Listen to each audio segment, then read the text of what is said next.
Hello, I'm Paul Dychuk, founder of Elastic Steel Method of Athletic Conditioning. Today I'm going to talk to you about taking your kicks or kicks of your students and speeding up the learning curve. One of the basic things that many beginner kickers have as their main problem is lack of chamber.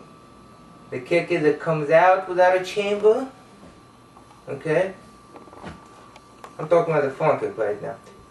Or the kick comes up with a chamber and then comes down without a chamber. Okay? Now, the idea is, tell your student, look, it's, 4-step kick. Up, out, back, down, right? However, not everybody physically is able to do a chamber. Okay? They know they have to do it, but they can't do it. The muscles that do it are not developed. Okay? And we can talk about flexibility, we can talk about balance, we can talk about positioning, but we're going to talk about strength right now. Okay? So, chamber, correct chamber, you have the knee flexed as much as possible. That means more than 90 degrees. Okay, this is not a correct chamber. Okay, that's not a correct chamber for a front kick, that's not a correct chamber for a side kick, not a correct chamber for a roundhouse. Okay, you need maximum flexion so you can get maximum extension. Okay, so you want it here. Okay, you want it there. Now, someone actually may not have either the range of motion or strength or position of the body to do that. Okay, since we're talking about strength, the first thing that we're going to talk about is the fact that to develop strength there, we want the leg parallel to the floor or we want it lower. Okay, so the upper leg needs to be parallel to the floor, okay, or lower. Okay, so obviously you cannot go any lower than this, because now I'm kicking my other leg. Okay, so you want the chamber here or here. Why?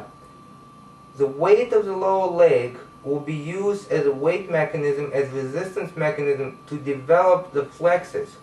Okay, if your chamber is up here, okay, more than 90-degree bend, vertical leg.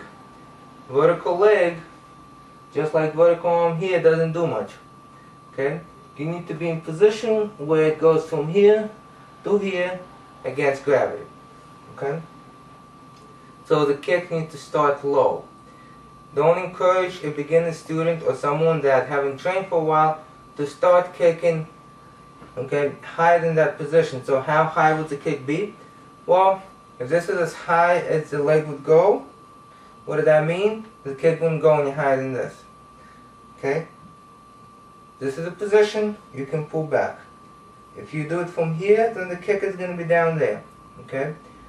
So the arc of the kick coming back to chamber from here, not from here, from the vertical back to here, you're actually using the weight of the leg to strengthen those muscles. It may not be a lot, but remember, for this particular kick, you're not using those muscles to actually deliver the kick.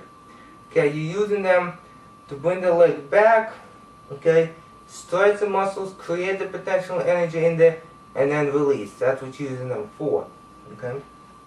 So, some of the things we can do, we can move from that parallel position and back. Okay? Keeping the leg, the knee, flexed as much as possible. So we're going to go from here to here and here. Okay? Seems like a hip flex exercise, right? You're flexing the hip, but at the same time, you're keeping that knee as tight in as possible.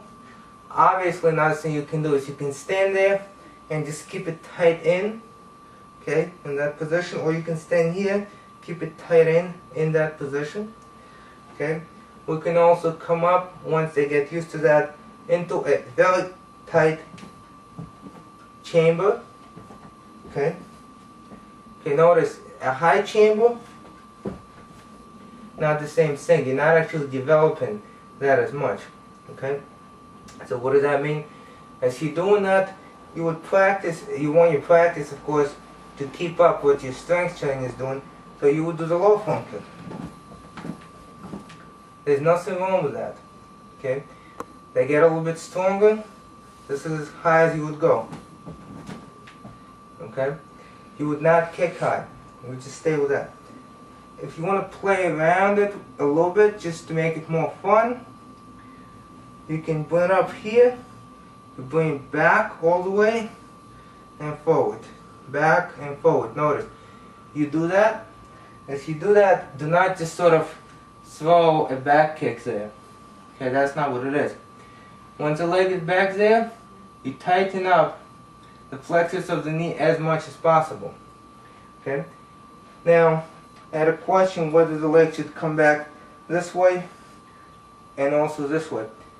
You can do that if the student has that range of motion. Not everyone will be able to come back this way. Most people will be able to come back this way. Okay. Notice there's different front kick.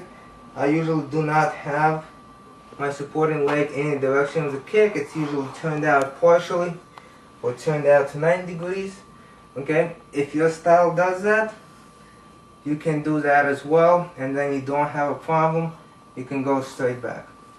Okay, so develop the chamber. Once the chamber is developed, you cut in the learning curve, and the kick is going to get developed a lot faster. I'm talking about speed and balance and endurance of the kick, and even the height of the kick, and of course the power of the kick.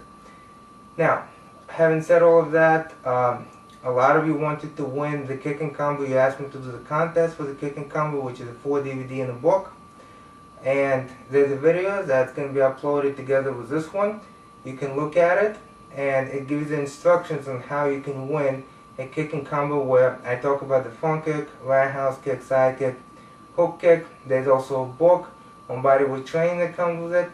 And all of that together will teach you a lot of different things about kicking, how to progress and how to work in different modalities of the kick. Okay? Thank you for watching.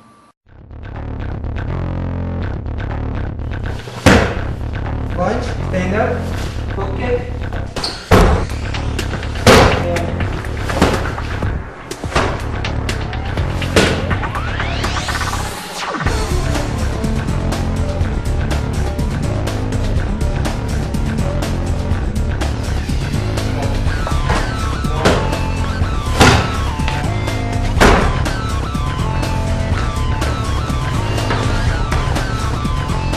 Side kick.